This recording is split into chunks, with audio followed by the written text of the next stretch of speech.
What's the best gift that your dad's ever given you in terms of material? Material, on my 18th birthday, he bought me a platinum masterpiece Rolex, Okay. which I would never sell it as it couldn't be valued. It's And what about in terms of cars or anything? nothing. Some people would say, what's the point of having money if you're not going to spend it? Well, he does. My dad's had 2 Bugattis and a helicopter, and he's got a yacht in Monaco, but I don't. But isn't it about sharing it with your family too? Well, he does. He lets me use those things. I Okay. can go to Monaco and I can have a good time with him. I can have a good time in his Bugatti with him, but it's not mine. I don't own it. He wants you to earn it. Yeah. And how important is that family structure in terms of, you mentioned your granddad? Mm-hmm. Like, My granddad's 80 years old and he still works to this day. He was working on Christmas Day, just gone. The work ethic has been bred through generations. Now, I never really knew my great-great-granddad, but I've heard stories about him also. They work their fingers to the bone, and it's actually, I wouldn't say it's a problem because it's a good thing, but whatever I do, it over-occupies my mind and I can't stop thinking about it. For example, I've started a WhatsApp group and a TikTok channel, and I'm always thinking about how I want to make this successful, how I want to make it better. And that's been anything. I only use them two for an example because they're new projects. But it's just I can't sit down. If I'm on a beach somewhere abroad, I'm still thinking about what's happening going on at home. Is there anything I can do on my phone to make that better or make it progress faster? It's just that. And when people ask me the question about my dad's work ethic, if it's anything like mine, which I believe it is, then that's how it is. It's like some sort of ADHD that you have to, but it's an ADHD where you have to do business and make money or make your business better so it's in a better position to make money. Is it fun? Is it hard finding friends for you? Is it hard finding friends? Well, absolutely not. It's probably very easy to find friends, but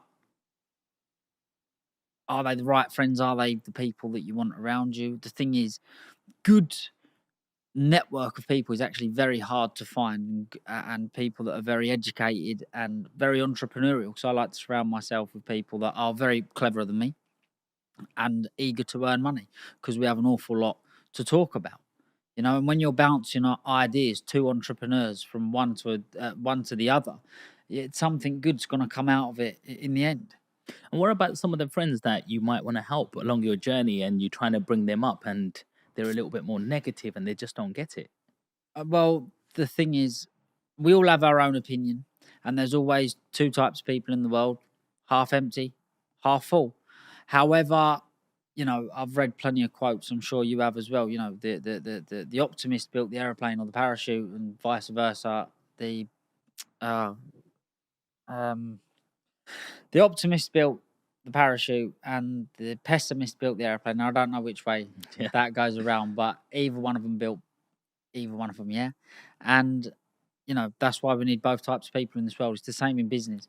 Somebody who's eager and who's keen could end up losing their money. If there was a partnership, a pessimistic person, an optimistic person, that would be the perfect business because you would get again a happy medium of, right, is that good? Should we go all guns blazing? No, hold on a minute. If we go all guns blazing, this could happen. This might not work. Do you understand where I'm coming from? Have you had to leave anybody behind? Of course, you have to. That it's a shame, and it's sometimes in the world of business and in the world of anything that you want to be successful at, you have to drop people out and you have to cut off loose ends. If it's holding you back, you need to cut them off and push forward because again, like you need to be selfish. And there's plenty of times. And you know what? When you are becoming more successful and you're doing well, you soon see who your true friends are and who will help.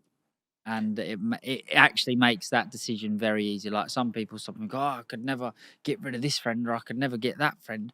Now, there's been times where I was thinking like that about friends that I've cut off and I don't talk to anymore. And not that I don't talk to them anymore. We're just on different paths. I want to do different things. Mm. And what about in terms of women? How do you find like a woman or a lady who's not just after your money?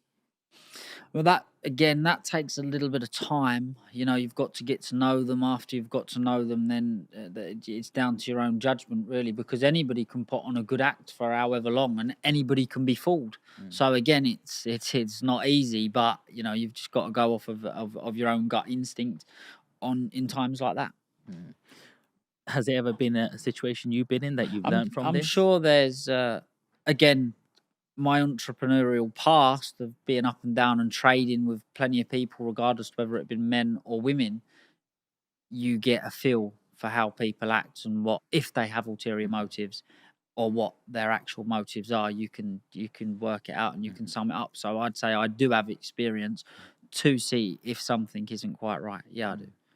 Do you think entrepreneurs are born or made? I think both, both.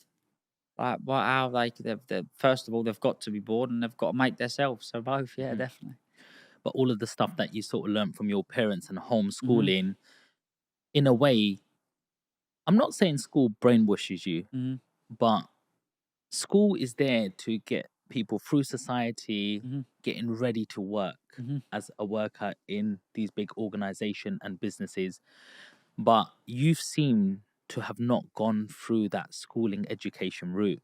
You've learnt of your granddad, who's, you know, someone who's good in business, your dad who's good in business, and you've been around them people, you've learned the art. It's almost like you know body language, Hmm. how somebody's energy is, Hmm. their aura, Yeah. rather than like a robot or someone who's just gone through. I went to school today and I learned about dinosaurs, and it's like, hey, hang on, how's that going to help you? Mm. You're like, well, I was in a van today and I went to try flog some of these rolls of, you know, tissues and stuff, and they said no to me. How do I make that work next time? Like, do you think there's a difference because you haven't gone through fully through that education route? Absolutely, because right, the reason it's beneficial to me that I didn't go through that educational route is because I started my businesses or I started in the world of business when I was 16 properly. I had a limited company when I was 16, right, which is Mm, still growing, which is Best Park Homes, right, which is my mobile home park company, okay. which I have two mobile home parks at the moment, which will soon be a portfolio of 5, 6, 7. However, like I say, I started my business when I was 16. If I'm correct me if I'm wrong, but a business isn't supposed to be, or it's not usual. It's unusual for a business to be making a profit within the first 3 years. So if you come out of school and go through college and go to sixth form and you've started your business when you're 21 and it's not making a profit till you're 24, and I started my business when I was 16, it's just I've got 10 years worth of experience, 10 years worth of mistakes that can all help me today. And that's where I think it was beneficial. There's also so much Hmm. education that I would have lost out on.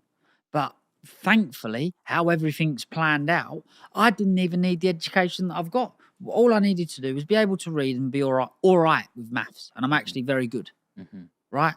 But all I needed to do was be able to read, which I learned to read and write through social media. And I needed to know how to do maths. That's all you need to do to be a good entrepreneur. Now, you have to learn a lot and you're going to make mistakes and you're going to fail. And in the world of business, failing and not making it success is losing money, which none of us want to do. But with that 10 years worth of experience, it's going to set you up. Like if you start at 21, 22, right, any expert or superstar in their field, boxers, footballers, golfers, uh, uh, swimmers, runners, when do they start? They don't start when they're 21, 22. So there are people that do start late and do very well. However, most of them, if you got 100, only there'd be 5 of those. And it's the same in business. And that's what I try Hmm. to be. I try to be a professional Hmm. entrepreneur. And the thing is about an entrepreneur, I'm an entrepreneur businessman Hmm. because I love business and I love making money. Hmm. But you're a certain Hmm. type of businessman, Alfie. Like what we're talking about, that's the, you know, trajectory people go on in terms of if they're starting at 16 or 23. But when I'm getting underneath the Hmm. surface now, and like there's so much, you know, in the news and brainwashing. Like at school, if I was called fat, you're called fat. Yeah. Yeah. It was just like you got called a name. Mhm. It's okay. Now it's like your child will come home and go, I got body shamed Yeah. today. Yeah. They said that to me. I'm never gonna go to school again. It's like Yeah. little bit of failure and they Mhm. don't know how to combat it. It's like society looks like it's getting weaker and weaker. Mhm. And it looks like you've got something different in terms of your to become an entrepreneur, you've got to be quite solid underneath the skin. There's a lot of stuff that you take in every single day that you just walk straight through. Whereas other people, one, two stones come and they're like, no, I'm giving up on this business, or they keep saying no to me. Like, what is that difference in you, you think? Well, I'll be honest with you. This country is it. It doesn't want entrepreneurs. It doesn't want them. There's everything put in place